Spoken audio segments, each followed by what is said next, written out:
जय गुरुदेव। अंतर्ध्वनि से सत्संग सुनने के बाद नामदान लेना चाहिए। जब हम परमार्थ के मार्ग पर कदम बढ़ाते हैं यानी साधना के रास्ते पर चलते हैं तो हम अपने आप को समझते हैं। तब हमें मालूम होता है कि हमारे अंदर कितनी कमियां हैं, कितने अवगुण हैं जिससे हम न भजन कर पाते हैं न ध्यान कर पाते हैं। हमारा स्वभाव, हमारी आदतें, हमारा खान पान, रहन सहन, मिलना जुलना और हमारा स्वार्थ भजन के आड़े आता है। मन इसी के चक्कर मरता रहता है और हमें गिराता रहता है। मन की गति तब समझ में आती है जब हम आध्यात्मिक साधना के मार्ग पर चलते हैं। मन की गति समझना मुश्किल। स्वामी जी महाराज कहा करते हैं कि भजन, ध्यान और सुमिरन जो करने लगता है तब उसको मन की परख होती है। दुनिया वाले तो मन की गति समझ ही नहीं पाते। बड़े बड़े त्यागी तपस्वी योगी मन के जाल से छूट न सके।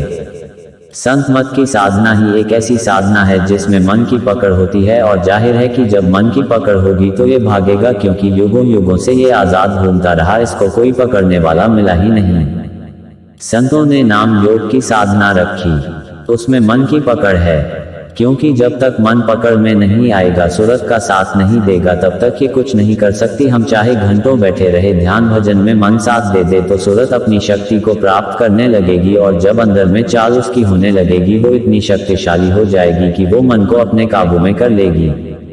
ये ठीक है कि यह काम आसान नहीं है, पर असंभव भी नहीं है, क्योंकि भक्तों का इतिहास बताया है कि उन्होंने साधना की और मन के दायरे से ऊपर निकल गए। गोस्वामी जी ने लिखा, गो गोचर जह लगी मन जाए, सो सब माया जाने हूँ भाई। मन की सीमा कहाँ तक है ये तो संत महापुरुष ही बताते हैं, क्योंकि संत मत की साधना सच्चे निर्वाण की साधना है। इसी साधना के द्वारा ये जीवात्मा काल, कर्म, माया, मन के हद को पार करती हुई अपने सच्चे परमात्मा को प्राप्त करती है।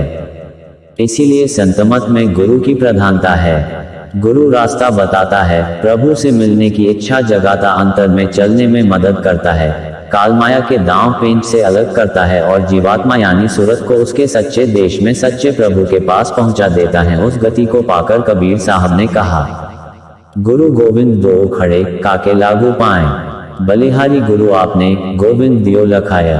आपने पूछा कि जय गुरुदेव शब्द में गुरु के आगे पीछे जय और देव क्यों लगा, तो ये सम्मान का शब्द है। इतना तो आपको समझना ही चाहिए। अब रही बात कि लोग ये कहते हैं, लोग वो कहते हैं, तो लोग कहते ही रहेंगे, लेकिन लोगों के कहने का असर तब होता है जब हमारे अंदर कच्चाई होती है, हमारे विश्वास में दुविधा होती है, हमारी भक्ति गुलमुल होती है, और सबसे बड़ी बात कि हम एक भ्रमाए पाले रहते हैं कि नामदान ले लिया, मथुरा जाते हैं, थोड़ी बहुत साधना करते हैं तो अब हमें कोई परेशानी नहीं होगी, कोई अभाव नहीं होगा, कोई बीमारी नहीं होगी, क्योंकि हमने नामदान ले लिया।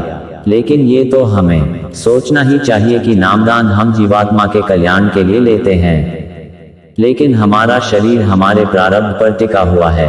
हमने जो कुछ कर्म किए हैं, जो लेन देन के कर्जे लादे हैं, उसे तो चुकाना ही पड़ेगा।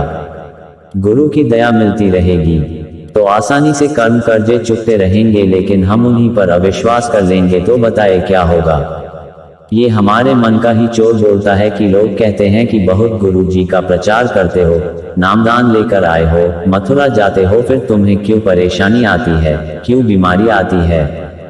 कहने वाले तो कहकर अलग हो जाते हैं, लेकिन हमारे मन का चोर हमको झकझोरता रहता है और हम डगमग रहते हैं।